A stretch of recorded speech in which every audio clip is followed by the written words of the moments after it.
have thought that you'd come back? I promised. I said that I would.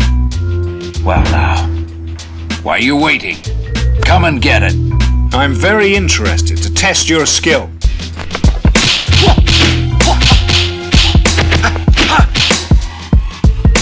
Ladies and gentlemen, as we proceed to give you what you need, allow me to reintroduce myself. My name is Cody, and today we are back for another sneaker review. If you're a fan of the channel, you kind of know that this is a perfect storm of both of the things we got going on here. We do music reviews, we do sneaker reviews, and this is a sneaker review for a music-inspired colorway. This is the Nike Dunk High Wu-Tang.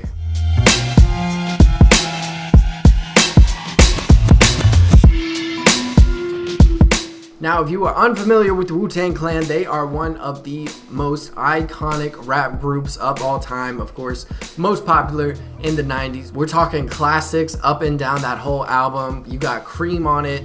You got Protect Your Neck on it. Like, you got a lot of very iconic and just music that stands the test of time. Like the Wu-Tang Clan, that was like 30 years ago. But here we are today with an iconic piece of sneaker history, as well as, of course, giving the flowers to the music group that is just so tried and true to what hip hop is.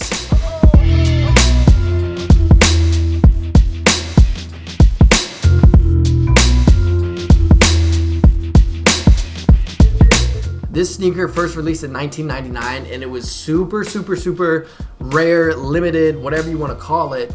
It's rumors that there were only 36 pairs released, of course going back as a reference to the 36 Chambers album. Other reports show that that number may have been closer to 100, but for the sake of legend, I want to say there's 36, as well as just like having it now after it being so limited just feels so much better. I mean, there's not really a big difference between the 36 and 100, but when you really sit down and think about it, that's like nothing. Like, these shoes were limited. These were like needle in a haystack type of shoes. Like, they were going for $10,000. I think during the pandemic they went for like $50,000 or something like that. They were reported being sold. So for a lot of people, this is a grail and one of the best retros of the entire year.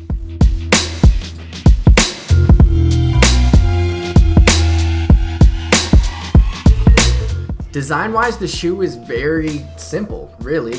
Bold yellow, a contrasting black,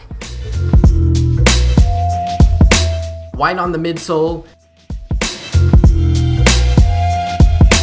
and then, of course, the most iconic feature is the Wu-Tang branding itself.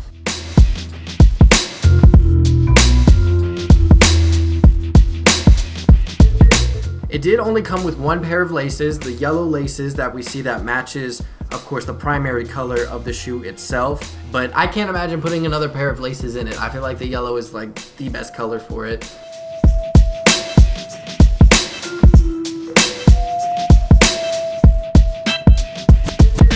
And it's super soft to the touch. That's one thing I really noticed. And also just the overall quality of the shoe is really good. I feel like it's just a solid build up on a solid shoe.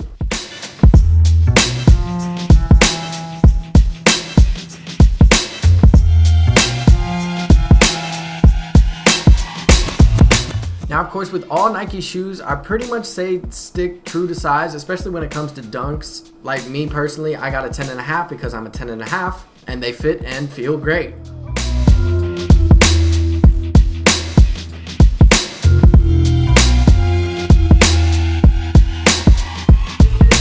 While it was a general release now, I'd say in a couple of years' time, these are gonna be looked back on fondly. Like, this release, I think, will stand the test of time.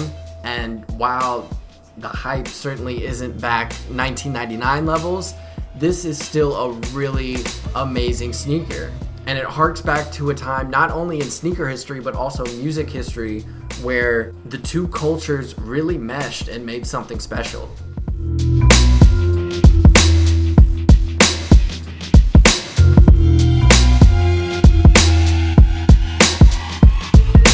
My favorite sneakers are the ones that like tell stories, right? And I feel like these do exactly that. Like, it's like so many layers to this shoe that you can really pick apart, analyze, and explain what it means to people, whether it's the music, people connecting with that, Wu-Tang as a group in general, the limited nature of the sneakers. Like, there's a lot of layers here, and for me, it's just what makes this shoe special and what I think eventually got me to pull the trigger and go for these shoes. So let me know what you all think of these shoes in the comments section down below. Did you pick up a pair? Do you want some? The resale value really isn't that bad, so if you do still want them, you probably still could get a really good deal on them.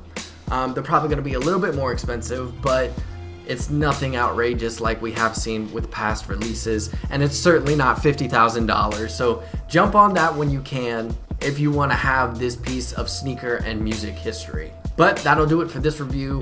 Thank you all for coming out and watching this. I know I haven't done one of these in a while, but I love doing them every time I can. And until next time, thank you for coming out to this one, and I hope to see you for the next one.